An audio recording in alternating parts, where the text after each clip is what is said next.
मगध देशाचा राजा बिंबिसार याने एकदा भगवान बुद्ध आणि त्यांचा भिक्खू संघ यांना जेवणाचे आमंत्रण दिले. या कार्यक्रमाला 6,000 नागरिक उपस्थित होते. राजाने निरनिराळ्या पदार्थाने अत्यंत प्रेमाने भगवान बुद्धांना जेवू घातले. जेवणानंतर सर्वांनी धम्माचा उपदेश मागितला. भगवान बुद्धांनी आपल्या पंचशील व अष्टांगिक मार्ग त्यांना समजावून सांगितला. बिंबिसारचा मुलगा अजातशत्रू याने आपल्या 400 मित्रांना घेऊन भगवान बुद्धांना वंदन करून म्हणाले, आम्हालाही आपला मार्ग सांगा. आम्ही सर्वजण आपला उपदेश ऐकण्यासाठी आलो आहोत. मुलांचं वय आणि बुद्धिमत्ता बघून भगवान बुद्ध त्यांना म्हणाले, मुलांनो, मी एक माझीच गोष्ट तुम्हाला सांगतो. लक्ष देऊन ऐका. हजारो वर्षापूर्वी मी एका वृक्षाच्या म्हणजे झाडाच्या योनीत जन्माला आलो होतो. माझ्या शेजारी एक उथळ तलाव होता. त्यात मासे, झिंगे आणि एक खेकडा राहत असे. ते सर्वजण आनंदात राहत होते. तिथे एक बगळा होता. तो या सगळ्यांवर नजर ठेवून होता. झाडावर बसून म्हणजे माझ्यावर टोचण्या मारत असे आणि मासळ्यांची शिकार कशी करता येईल याचा विचार करत होता. मला त्याच्या मनातले सर्व समजत असे, परंतु मी काहीच करू शकत नव्हतो. या योनीत मला तोंड नव्हते आणि हात पायही नव्हते. म्हणून हा निरोप मी मासळ्यांना त्यांच्यापर्यंत जाऊन सांगू पण शकत नव्हतो.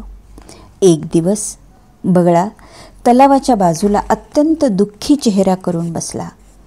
बराच वेळ गेल्यानंतर मासळ्यांनी विचारले, का रे बाबा, असा दुःखी का?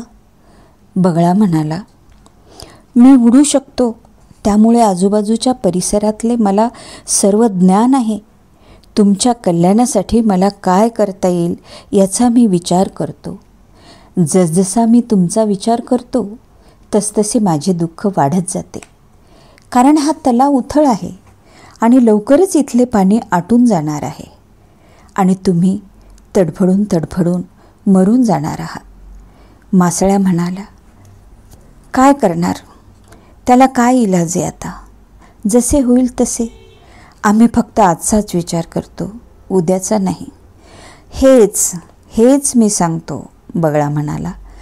कोणत्याही गोष्टीला उपाय असतो. माझ्याजवळ याचा उपाय आहे, पण तुमचा विश्वास आणि इच्छा पाहिजे. बरं, तर सांग मला उपाय काय? मासळ्या म्हणाल्या. इथून जवळच खूप मोठा तलाव आहे.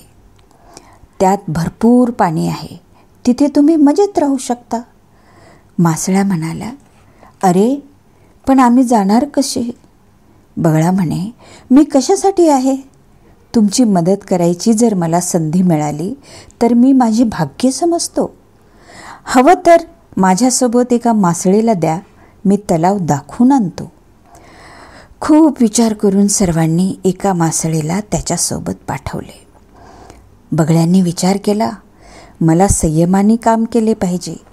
या मासळीला वापस आणले तरच मी सर्वांचा विश्वास मिळवू शकेल. तलाव दाखवून बगळ्यांनी मासळीला वापस आणून सोडले. त्याला विनंती करू लागल्या, एवढा सुंदर तलाव आम्ही आयुष्यात पाहिला नाही. आम्हाला नेऊन सोड. ही संधी साधून धूर्त बगळ्याने एक मासळी घेऊन झाडावर बसून तिला फाडून खात असे आणि त्या ठिकाणी हड्डी टाकत असे. हे दृश्य पाहून मला अत्यंत वाईट वाटत असे.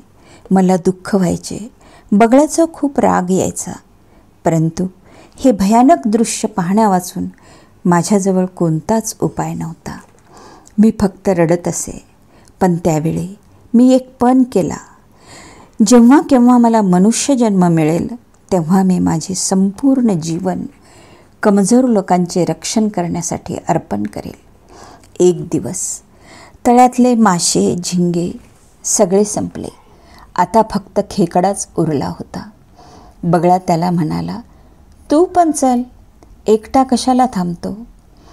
खेकडा बोलला, मासळ्या तुझ्या चोचीत बसत होत्या, तू मला कसा नेशील? बगळा विचार करू लागला. तेव्हा खेकडाच त्याला म्हणाला, बघ, माझ्या 2 नांग्यांनी तुझा गळा पकडतो आणि तलाव आला की सोडून देतो. बगळा तयार झाला. नेहमीप्रमाणे बगळा खेकड्याला घेऊन झाडावर येऊन बसला. खेकडा म्हणाला, अरे, मला इथे कशाला आणले? इथे तर सरोवर नाही. बगळा म्हणाला, तुला काही मी मूर्ख वाटलो? खाली बघ, माशांच्या हाडांचा ढिगार. आता तुझी पण तीच गत होणार आहे. खेकडा मोठ्याने हसला आणि म्हणाला, अरे, पण मी तुझी मान माझ्या ताब्यात आहे. असे म्हणून खेकड्याने नाग्यांनी त्याची मान आवळायला सुरुवात केली. बगळा म्हणाला, तडफडला, अरे अरे, थांब थांब, तुला तलावात नेऊन सोडतो. बगळा त्याला तलावाकडे घेऊन गेला. खेकड्याला आपल्या सर्व मित्रांच्या मृत्यूचा बदला घ्यायचा होता. उतरता उतरता त्याने बगळ्याची मान कापून टाकली. बुद्ध म्हणतात, मी हे दृश्य पाहत होतो आणि त्या घटनेचा मी साक्षी होतो. मला खूप आनंद झाला. मी या घटनेपासून एक गोष्ट शिकलो. दुसऱ्यासोबत आपण जसा व्यवहार करतो तसाच व्यवहार आपल्यासोबतही घडतो, जशास तसे. म्हणून मुलांनो, दुसऱ्यांचा राग, द्वेष, तिरस्कार न करता मैत्री, प्रेम, करुणा या गोष्टी केल्यास आपल्या जीवनात परम आनंद मिळतो. जगा आणि जगू द्या. मुलांनी भगवान बुद्धांना पुन्हा वंदन केले आणि सर्वजण जगा आणि जगू द्या, जगा आणि जगू द्या असे नारे म्हणत निघून गेले. चॅनेल आवडल्यास लाईक, शेअर, सबस्क्राईब करा. धन्यवाद.